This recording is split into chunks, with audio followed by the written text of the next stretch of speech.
Salam. Bu videomuz əslində bundan əvvəlki videonun davamıdır. Burada da həmin mövzu haqqında danışacağam. Hansı dini şəxsiyyətlərin adı, hansı əsərlərdə, hansı məqsədlərlə çəkilibdir. Başlayaq birinci Həzrət Abbasdan. Həzrət Abbasın adı Mircəlalın Bir Gəncin Manifesti romanından bir parça olan Baharda çəkilir. Deməli, Bahar həmişdən həm də evdən qovulur.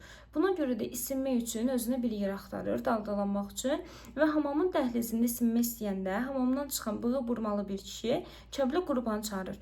Kəblə Qurban gəlib Baharı buradan çıxarmaq istəyəndə Bahar ona deyir ki, əmi, yatmağa yerim yoxdur, hava çox soyuqdur. Sən Həzrət Abbas, qoy burada qalım. Kəblə Qurban da Baharı deyir ki, Həzrət Abbas sənin qənimin olsun. Sonra İmam Rızanın adı hansı əsərdə çəkilir? İmam Rızanın adı Mirzə İbrahimovun Gələcək Gün romanında çəkilir. Deməli, burada bilirik ki, Hikmət İsfahani kəndlər üçün çox ağır şərtlər qoyur. Əvvəlcə məhsulun bölgüsü belə idi ki, 5-də 3-ü ərbaba çatırdı, 5-də 2-si də kəndlərə. İndi isə yeni şərt belə idi ki, 5-də 4-ü ərbaba çatmalı idi, 5-də 1-i kəndlərə. Bu da kəndlər üçün çox acınacaqlı vəziyyət idi. Ona görə də Musa kişi, deməli, Hikmət İsfahaniyə yalvarmaq üçün onun yanına gedir. Onun da yanında həm öz uşaqları, həm də Həsən Alının uşaqları olur. Hətta orada Hikmət İsfahaniyə deyir ki, bu uşaqların atasının ayağı, yəni 2-cə gün bundan qabaq kəsilib də, deyir, ayağını ilan çaldı və biz onun qıçını kəsməli olduq. İndi isə evdə zəlil-zəlil yatır. Yəni sən Allah bu uşaqlara görə ən azından deyir, eləmə də bunu. O isə deyir ki, İmam Rıza yolcusu kimi yalvarma kişi, çəkil get. Sonra İmam Əlinin adı hansı əsərlərdə çəkilir? Dərzi şagirdi Əhmədin nağılında.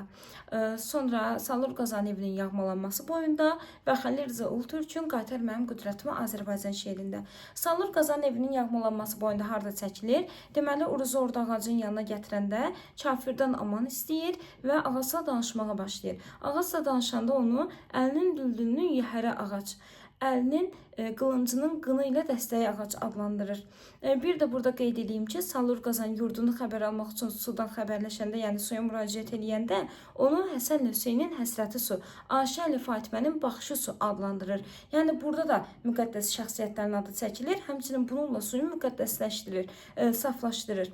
Sonra Əlinin adı, yəni Həzrət Əlinin adı həmçinin Qaytar mənim qüdrətimi Azərbaycan şeirində çəkilir.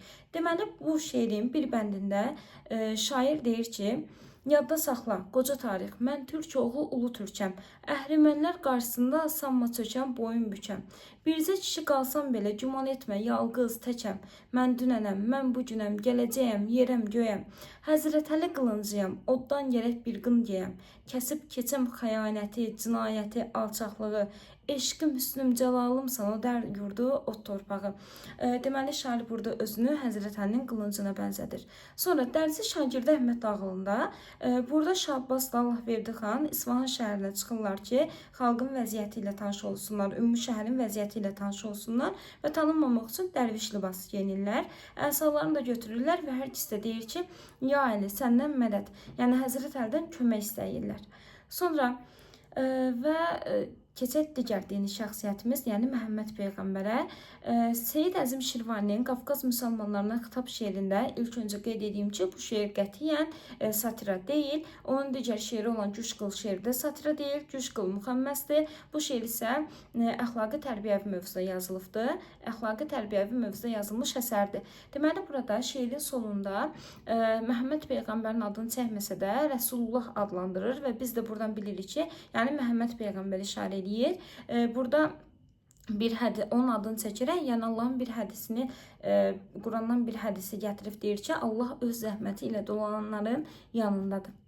Bu qədər. Gələcək videomuz həm Azərbaycan dili, həm də ədəbiyyat mövzuları ilə bağlı yenə vacib, maraqlı qeydləri sizinlə bölüşəcəyim.